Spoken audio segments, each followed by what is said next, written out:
Okay, let's do some real talking. A lot of us guitar players, we learn all kinds of scales, arpeggios, exotic scales, messiaen modes, licks, tips and tricks from all over the place. And I mean, like, especially even when I was in music college, that's something we used to do, of course. That was part of what we learned. And even though we did all of that, there was still one complaint that we all had, which is why are we not sounding good? In today's video, I'll basically be answering that, and it has a lot to do with a few like really little things that us guitar players specifically often overlook. So yeah, let's get to it. So one of the first things that we overlook rather, is dynamics. So when you are trying to play anything, let's say I'm playing a simple A Dorian scale.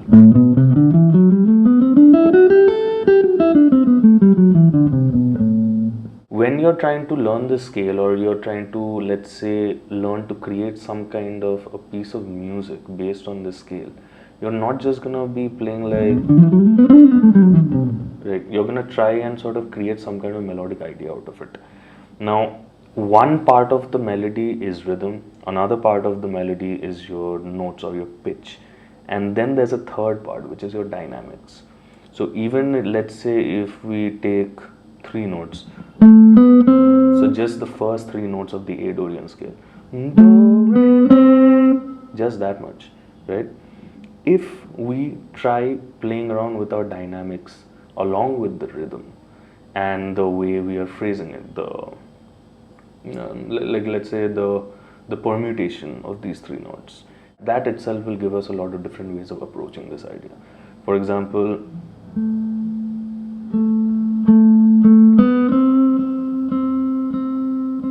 then I can permutate this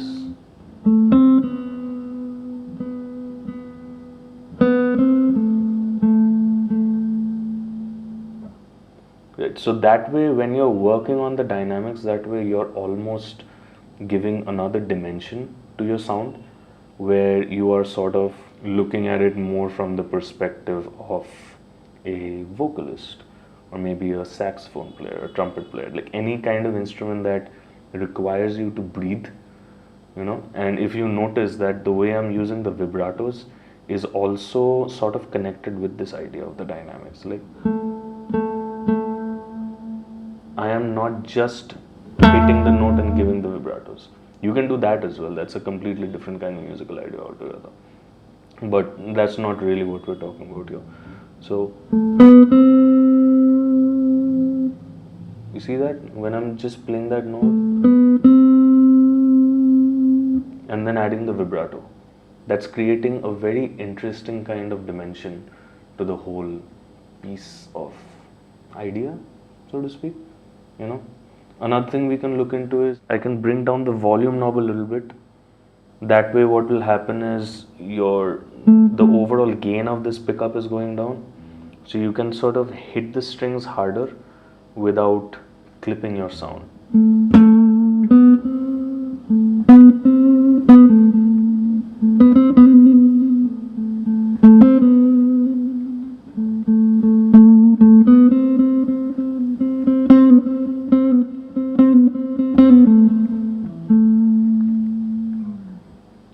Then if we try mixing like 2 octaves of this,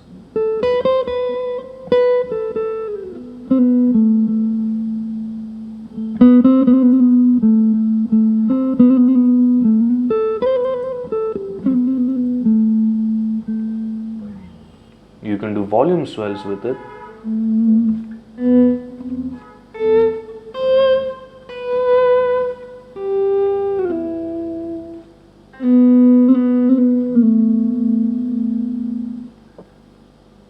Yeah, one of the other things that guitar players often overlook is space. When it comes to playing a solo, it's not necessary that you have to play over every single chord. You know, you can actually just like choose to skip over a beat, just silence. Try to make silence as part of your solo, because your solo is not always supposed to be 8 notes. Like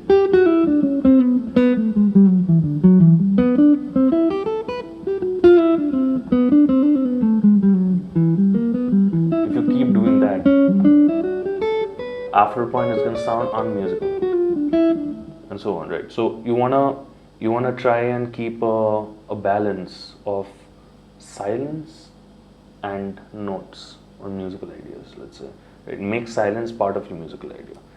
Let's say if I have a count going, and just try to keep this count going on in your head while I stop counting. 1, 2, 1, 2, 3, 4.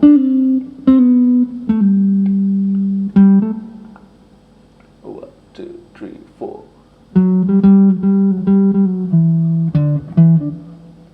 1, 2, 3.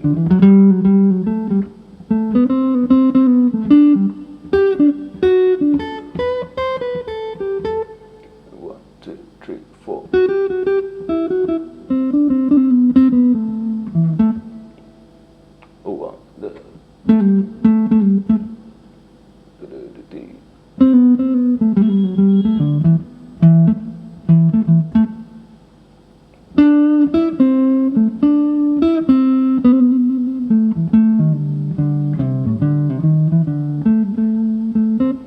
So the groove is still going on, right? But I'm giving space.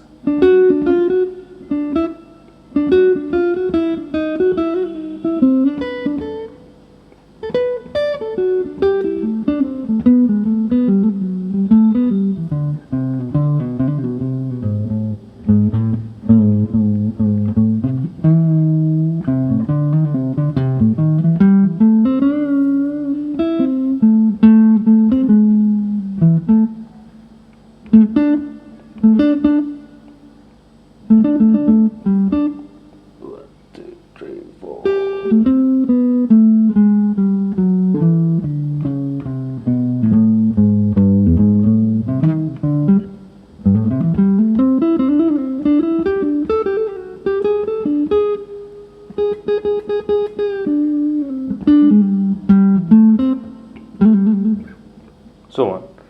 And this brings me to another part, the way you're using your bends, right?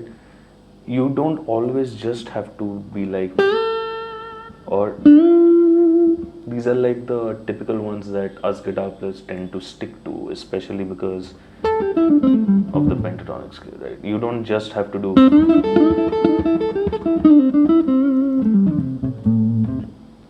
you could do half step bends.